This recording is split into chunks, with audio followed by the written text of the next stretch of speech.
Vesterhavsmost er en sortsren, ufiltreret og koldpresset æblemost, dyrket, forarbejdet og tappet i Vestjylland tæt på Vesterhavet.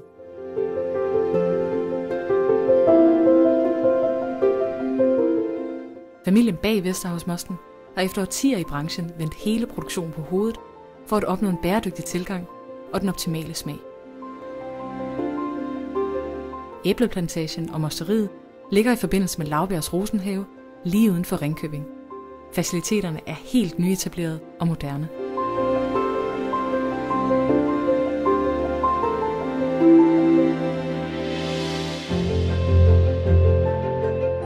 Vi vil gerne så tæt som muligt på sorterne, så det eneste forskel på et æble og mosten er, at du ikke skal tygge mosten.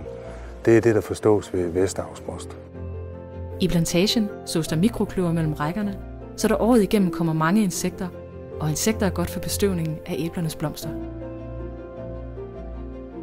Stik imod alles forventninger har familien gennem årtier erfaret, at dyrkning af frugt i Vestjylland tæt på havet giver langt sundere træer og rigtig gode æbler.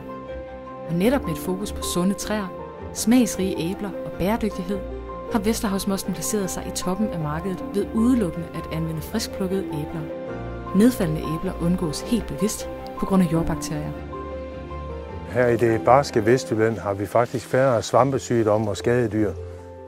Og derudover har vi jo de her, ligesom man har på Skagen, de lyse nætter og kølige nætter, og det giver en god friskhed i vores frugt. Den bedste måde jo at finde ud af, hvornår man plukker sine æbler, det er jo at sætte tænderne i det. Men vi bruger også et fraktometer, så vi måler ind i sukkerindhold, så vi ligesom har en indikering. Men æblet skal også smage af det æble, det er. I plantagen er der mange nye æblesorter, men også de gamle klassikere. De nyere sorter er typisk sundere, fordi de har færre svampesygdomme.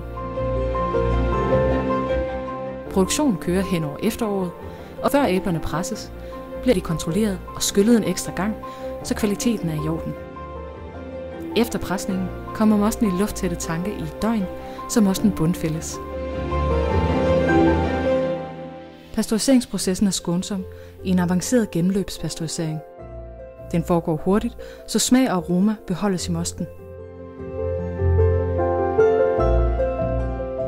Mosten fyldes på klare 0,75 liters flasker, så man kan se de smukke farver og forskellen på sorterne.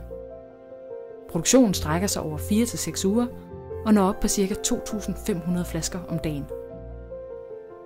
Og når der er flest i sortimentet, er der helt op til 11 forskellige. Udover æbler producerer virksomheden også valnødder, hasselnødder, hyld, blåbær og blommer.